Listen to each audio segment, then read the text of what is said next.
D'autres questions, non? Pour répondre à madame, Jean Robin a beaucoup travaillé sur le méridien de Paris dans ses conférences, dans ses livres. Et ben voilà, Jean-Christophe nous a donné les bonnes références à consulter. Bonjour Jean-Christophe. Ton expérience au Bézis? Ah, alors le Bézis, ça a été quand même assez particulier. Le Bézis, c'est assez récent. Le premier à en avoir parlé, ouvertement, c'était Jean-Pierre Garcia. On peut lui rendre cet hommage.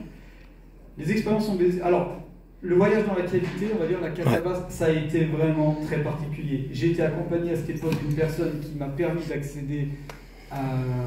J'ai pas osé descendre au début. J'ai réussi à y aller, mais ça a été vraiment une flip monumentale. Une fois à l'intérieur, ça allait. On a fait plusieurs fois la visite, on a visité les différents boyaux, enfin c'est vraiment en chute. Hein. C'était assez dangereux, mais la personne avec qui j'étais était très compétente, donc il n'y avait pas de problème. Et il y a un jour, tout en bas, j'ai eu une trouille monumentale, alors que je ne l'avais pas avant, c'est que tout se referme, comme like a pancake, hein, comme ils disent dans Les Anges Gardiens. Et j'ai cru que j'allais mourir. Et je suis remonté en 2-2. Donc en fait, la cavité, il y a eu des fois où elle nous a accueillis et il y a eu des fois où elle ne nous a pas accueillis. Ça a été très très particulier. Donc la catabase, là pour le coup, je l'ai vécu.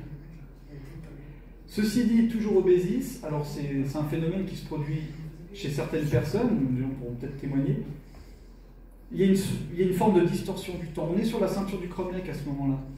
Et attendez, je vais vous remettre la carte comme ça on verra mieux. La carte que madame m'avait demandé.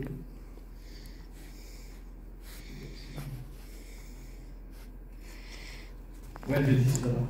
Donc, il y a une route qui longe le point 50 et l'aiguille, comme ça. Et quand on a trouvé la cavité, on n'a eu qu'une envie, c'était de la cacher. On s'est dit, ça y est, on est tombé sur un site hyper important.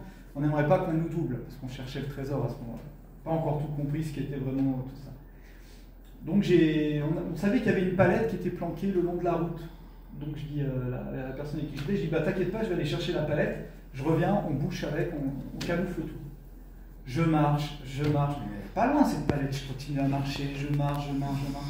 Je dis merde, j'ai dû la passer, je continue à marcher, je marche. Je trouve la palette, je dis ok, bon, s'il faut que je me retape tout le retour en tenant la palette, ça va être infernal. Donc j'en désosse des parties, parce que j'avais un pied de biche, il faut être armé. J'en prends quelques planches, et je me dis bon, ça ira parce que le retour ça va être super long. 3 minutes après, j'étais arrivé. Distorsion du temps. Bon, plus rien ne m'étonne là-bas, mais pour vous dire, la personne avec qui j'étais toujours, très réfractaire à ce genre d'expérience, dit bah moi je vais aller, une fois c'était pas le même jour, hein, après, dit je vais aller chercher le miam à la bagnole, il repart, pareil, je ne vois pas revenir, et d'un coup il revient et dit oh, pareil, distorsion du temps mais dans l'autre sens.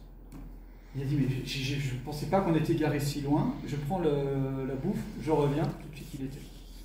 Donc, il y a une sorte de mouvement vibratoire qui fait. Alors, la théorie la plus simple serait de penser que le lieu est capable d'hypnotiser les gens. C'est-à-dire que les perceptions de la réalité seraient modifiées par le lieu lui-même. Ça, c'est intéressant aussi. Alors, je ne sais pas si des gens dans la salle ont vécu ce genre de phénomène. Mais en tout cas, voilà ce que je peux en dire pour l'expérience du Bézis. La fonction de l'horloge du 12, expliquée par Pierre Plantard, qui fait le cercle. C'est-à-dire... Ah oui. Pierre Plantard, il va nous parler... Alors là, on retourne dans l'horloge. Dans la mystification. Mais Pierre Plantard nous parle des 12 caches à trésor. Donc vous avez 12 caches. L'or, en fait, c'est la lumière. La lumière, on entend la lumière. Donc vous avez 12 ors. Et le trésor, c'est la 13e heure. Alors, est-ce que c'est le Serpentaire, la 13e constellation? Ou est-ce que c'est le centre? Que le trésor est au centre? Est-ce que la 13e heure est au centre? Donc, voilà ce que je...